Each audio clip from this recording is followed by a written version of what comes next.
जहां एक तरफ पूरा देश आक्रोशित हो इस तरह की आतंकी घटना से, वहीं अगर कोई व्यक्ति देश से ही उठकर ये बोले कि भाई सिंधु जल जो रोका गया है भारत सरकार के द्वारा, उसे नहीं रोकना चाहिए, तो ऐसे में आप क्या कहेंगे? क्या कहेंगे आप ऐसे नेता को या ऐसे व्यक्ति को? वैसे तो नेता वो खुद को बताते हैं, अब भारत के लोग उसको नेता मानते नहीं, ये तो बड़ा सवाल है, इस पर फिर कभी बात करेंगे। लेकिन हम बात कर रहे हैं राकेश टिकैत की, जो मुजफ्फरनगर में राकेश टिकैत को झंडा मारा गया, पगड़ी गिर गई, वापस जाओ के नारे लगे। भाई नरेश टिकैत ने महापंचायत भी बुलाई थी। तो ये सब हो गया है। राकेश टिकैत पिछले दिनों आपको खबर हमने दिखाई थी कि वो कैसे पुलिस स्टेशन से भागे थे, ट्रक पे चढ़ गए, फिर उनको पुलिस ने पकड़ के फिर हिरासत में लिया। तो ये तमाम ड्रामे वो बहुत बार कर चुके हैं और किसान आंदोलन के समय तो वो काफी सब चीजों में एक्टिव रहे थे, बहुत टीवी चैनलों को अपना इंटरव्यू दे रहे थे। और वो मीडिया जो शायद ही कभी आम किसान की कभी आवाज उठाती हो, आम किसान की परेशानी की बात करती हो, उसने इनके बहुत इंटरव्यू लेकर के अपने चैनल में चलाए थे, क्योंकि उन्हें टीआरपी चाहिए थी और इन्हें अपनी ख्याति चाहिए थी, इन्हें अपना चेहरा देश में पहुंचाना था, सबके सामने रखना था, खुद को बड़ा नेता बताना था किसानों का। तो ये तमाम चीजें, घटनाएं आपने किसान आंदोलन के समय भी देखी होंगी, जबकि बार बार यही कहा गया कि ऐसे लोग ही ऐसे लोगों को, किसानों को मैनिपुलेट करते हैं, भड़काते हैं। सरकार ने बड़ा कदम उठाया था उस समय, वो कानून वापस भी ले लिए थे। पीएम मोदी ने खुद टीवी पर आकर के ये बयान दिया था कि हम कानून वापस ले रहे हैं। खैर वो सब पुरानी बातें हो गई। हम बात कर रहे हैं फिलहाल ताजे मामले की, कि रैली में पहुंचे, वहां रैली हो रही थी, आंदोलन हो रहा था।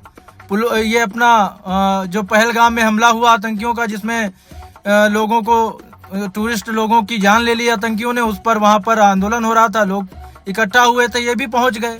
लोग आक्रोशित हो गए वहां पर, इनसे जाओ जाओ के नारे लगे, मोदी योगी के नारे लगे, और वहीं झंडा इनके सर पे लगा और इनकी पगड़ी गिरी, धक्का मुक्की भी कुछ हुई। ये तमाम चीजें हुई, इसी पर आज आपको हम पूरी जानकारी देने वाले हैं। तो मुजफ्फरनगर में शुक्रवार को जन आक्रोश रैली में हंगामा हो गया था। किसान नेता राकेश टिकैत के सिर पर झंडा मार दिया, जिसके बाद धक्का मुक्की शुरू हो गई। इसी दौरान राकेश टिकैत की पगड़ी भी गिर गई। पास में खड़े सुरक्षा कर्मियों ने उन्हें संभाला था। पहलगाम आतंकी हमले के विरोध में सिविल लाइन थाना क्षेत्र के टाउन हॉल ग्राउंड में जन आक्रोश रैली आयोजित की गई थी। इसमें छोटे बड़े 168 हिंदू संगठन के लोग शामिल थे। रैली के समर्थन में बाजार भी बंद रहे। बड़ी संख्या में लोग दोपहर में ग्राउंड में जुटे।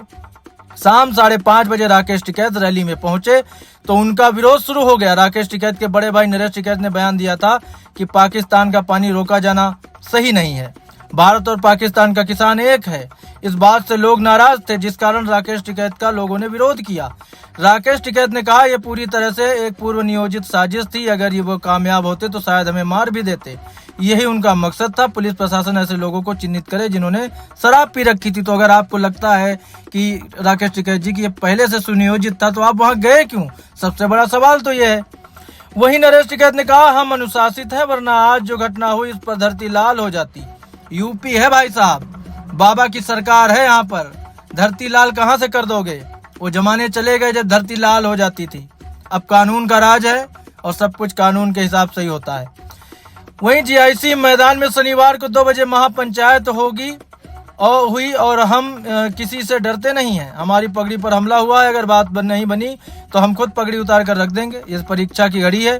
किसानों और मजदूरों के मान सम्मान को ठेस पहुंची है। जन आक्रोश रैली में लोग पश्चिम बंगाल के मुर्शिदाबाद में हुई हिंसा, हिंदुओं के पलायन और पहलगाम आतंकी हमले का विरोध कर रहे थे। एक मंच बनाया गया था जिस राकेश टिकैत ने गुरुवार को किसौली में ऐलान किया था कि वो जन आक्रोश रैली में पहुंचेंगे। शाम करीब 5 बजे राकेश टिकैत मंच पर पहुंचे। राकेश टिकैत को देखते ही लोग नारेबाजी करने लगे। लोगों के हाथों में भगवा और तिरंगा झंडा था, सभी हवा में लहराने लगे। राकेश टिकैत को वहां से हटाने के लिए कुछ लोगों ने मंच पर चढ़ने की भी कोशिश की।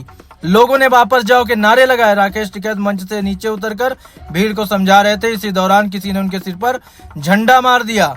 विरोध करने वाले ने मोदी योगी के पक्ष में नारे भी लगाए। धक्का मुक्की में राकेश टिकैत गिरते गिरते बचे। उन्हें मौके पर मौजूद समर्थकों ने संभाला। घटना के बाद मौके पर पुलिस बल तैनात कर दिया गया। पुलिस ने कुछ संदिग्धों को हिरासत में लेकर पूछताछ भी शुरू कर दी है। फिलहाल राकेश टिकैत सुरक्षित हैं। राकेश टिकैत का एक बयान था, हम पाकिस्तान का समर्थन क्यों करेंगे? उन्होंने कहा जो ये कह रहे हैं वो भड़काए गए लोग हैं। अगर हमने पाकिस्तान का समर्थन किया हो तो हमें चौराहे पर फांसी दे दो, ऐसा वो कह रहे हैं। हम तो किसानों की आवाज उठाते हैं, देश के लिए लड़ते हैं, ये कुछ पार्टी के लोग हैं जो आरोप लगाकर जनता को भड़काना चाहते हैं। ये बयान है राकेश टिकैत का। राकेश टिकैत ने ये पूरी बातें कही। उन्होंने कहा ये पूरी तरह से एक पूर्व नियोजित साजिश थी, माहौल को खराब किया गया। ऐसा लग रहा था जैसे कुछ लोगों को ट्रेनिंग देकर वहां खड़ा किया गया है। सवाल यह है कि क्या शहीदों के नाम पर राजनीति की जा रही है? क्या किसान आंदोलन को खत्म करने की साजिश रची जा रही है? अगर वो सुनियोजित था तो आप वहां क्यों गए महाशय? सबसे बड़ा सवाल फिर मेरा यही है। यदि ये किसी एक पार्टी का कार्यक्रम था तो पहले ही स्पष्ट बताया जाना चाहिए था, और लेकिन कार्यक्रम को आमजन का बताया गया। अगर वो खुद को हिंदू कह रहे हैं तो बताएं कि हमसे बड़ा हिंदू कौन है? कुछ नए हिंदू बने हैं जो इस तरह का काम कर रहे हैं। पुलिस प्रशासन ऐसे लोगों को चिन्हित करे जिन्होंने शराब पी रखी थी और जांच करे कि उनका योगदान क्या है। अगर वो कामयाब होते हैं तो शायद हमें जान से भी मार सकते हैं, ऐसा उनका कहना है। वहीं उनके भाई जो है नरेश टिकैत, उन्होंने कहा उन्होंने हमले के बाद किसान मजदूर सम्मान बचाओ सभा की इमरजेंसी बैठक बुला डाली। कहा कि जो है ये सब साफ हो जाएगा। राजकीय इंटर कॉलेज में उन्होंने जो ऐतिहासिक मैदान है वहीं पर किसानों और मजदूरों के मान सम्मान की परीक्षा की बड़ी बड़ी दुहाई वो दे रहे हैं। ये मुद्दा ना किसी पार्टी का है ना किसी मजहब का है, यह सिर्फ किसानों की प्रतिष्ठा का सवाल है। ऐसे बड़ी बड़ी बातें हो रही हैं। राकेश टिकैत भारतीय किसान यूनियन के प्रवक्ता और उनके भाई नरेश टिकैत अध्यक्ष हैं। नरेश टिकैत बलियान खाप के मुखिया भी हैं। 27 अप्रैल को सहारनपुर में थे। उन्होंने पहलगाम आतंकी हमले के बाद केंद्र सरकार की तरफ से लिए फैसलों को गलत बताया था। नरेश टिकैत ने कहा आतंकवाद के खिलाफ सरकार को सख्त कार्रवाई करनी चाहिए, लेकिन सिंधु नदी का पानी नहीं रोकना चाहिए। क्यों नहीं रोकना चाहिए भाई? इसका मतलब क्या है? आप आतंकवाद के समर्थन में तो खड़े ही हो। फिर एक देश का सेंटीमेंट इस समय है क्या? हर तरह से वो आतंकवाद पर चोट करना चाहते हो और आप कह रहे हो कि पानी न रोका जाए।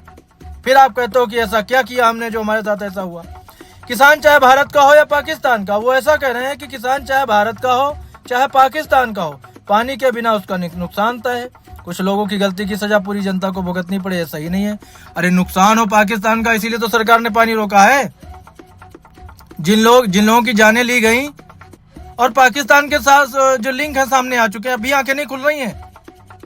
जिनकी जाने गई उनका परिवार का नुकसान नहीं हुआ। किसी की 11 दिन पहले शादी हुई थी, किसी की 2 महीने पहले, उनका नुकसान नहीं हुआ है। पानी रोकने का नुकसान को तो बड़ी चिंता है। एक शब्द बोले आप लोग, चाहे राकेश टिकैत हो कोई भी, एक शब्द बोले इस हमले के खिलाफ कुछ नहीं बोलोगे आप, लेकिन पानी रोकने पे बोलोगे। तो उनकी ये सारी बातें हैं। अब देश की जनता से हमारा सवाल है कि आप भाई ऐसे लोगों को जो खुद को भारत का सबसे बड़ा किसान और नेता बोलते हैं, उनके बारे में आपकी क्या राय है? आप थोड़ा समझिए। वहीं चौधरी राकेश टिकैत ने पहलगाम आतंकी हमले पर कहा इस घटना से सबको फायदा हो रहा है। कौन हिंदू मुस्लिम कर रहा है? इस सवाल का जवाब उसी के पेट में है। अब आप बताओ, आप राजनीति नहीं कर रहे हो, ये क्या है?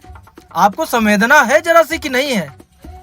ऐसे लोगों का तो मैं क्या ही बोलूं, कोई संवेदना ही नहीं है। इतना बड़ा हमला हो गया, इतने लोगों की जान गई, लेकिन इनके अंदर कोई संवेदना नहीं है, जरा सी भी संवेदना नहीं है। इनके आप बयान देखो, जिन लोगों के परिवार वालों की जाने गई हैं, उन परिवारों पे ऐसे बयान सुनकर क्या बीतेगी? क्या बीतेगी उनके मन पे? वो क्या सोचेंगे आपके बारे में? और जब लोग आक्रोशित होते हैं तो आप कहते हो कि आपकी जान को खतरा है। उन्होंने कहा हमारे गांव में अगर किसी का कत्ल होता है तो पुलिस सबसे पहले उन लोगों को पकड़ती है, पूछताछ करती है जिनको उस कत्ल से फायदा होता है। आप एक किसी पुलिस के इन्वेस्टिगेशन केस को आप इतने बड़े टेररिस्ट अटैक से जोड़ रहे हो। शर्म आनी चाहिए राकेश टिकैत जी आपको, और नरेश टिकैत जी आपको भी, जो ऐसे बयान आप लोग दे रहे हो। शर्म आनी चाहिए आपको। आपको तो भारत का नागरिक कहते हुए मुझे शर्म आ रही है। आप किस केस को किस चीज से जोड़ रहे हो? पूरे के पूरे परिवार बर्बाद हो गए, तबाह हो गए, लोगों का उनके बच्चे यतीम अनाथ हो गए हैं, और आप लोगों की राजनीति मतलब इतनी गंदी राजनीति है। और फिर आप बोलते हो कि लोग क्यों आक्रोशित हो रहे हैं, उन्हें भड़काया गया, उन्हें ट्रेंड किया गया। आप ऐसे बयान दोगे और देश का कोई व्यक्ति रिएक्ट भी ना करे, वो आपको गलत भी ना बोले। अगर वो गलत कहता है तो वो किसी विशेष पार्टी का हो जाता है। तो ये धर्म और जाति के नाम पे राजनीति जो आप लोग कर रहे हो, सबसे बड़ा नेता किसान का खुद को बताते हो, इस पे तो आपको शर्म आनी चाहिए। और ऐसे लोगों पर मेरा भी सीधा स्टेट एक रहता है कि ऐसे लोगों पे कार्रवाई होनी ही चाहिए। किसी भी सेंसिटिव विषय पे जो पूरे देश के सेंटिमेंट से जुड़ा हो, उस पर अगर कोई भी व्यक्ति गलत बयानबाजी करता है तो उस पर केस होना चाहिए। एक आदमी याचिका दायर करता है कोर्ट में कि इस मामले की जांच हो, उसे इस देश के लोगों पे शक है। कोर्ट उसको फटकार के भगाता है। मेरी अपील है, बहुत विनम्र निवेदन है कि ऐसे लोगों को आप फटकारे ना। न्यायालय से मेरी अपील है, उन्हें तुरंत जेल में डाल दें उठा के। और इस पर सरकार को भी कोई ऐसा कानून लाना चाहिए कि जो देश के जवानों का अपमान करते हैं, उन पर सवाल उठाते हैं, देश की भावनाओं को आहत करते हैं, उन पर कोई कठोर कार्रवाई होनी ही चाहिए। इस बड़ी खबर के साथ आज यहीं तक। अब हमारी मुलाकात आपसे कल होगी एक और बड़ी खबर के साथ। तब तक आप देखते रहिए इम्पैक्ट भारत टीवी।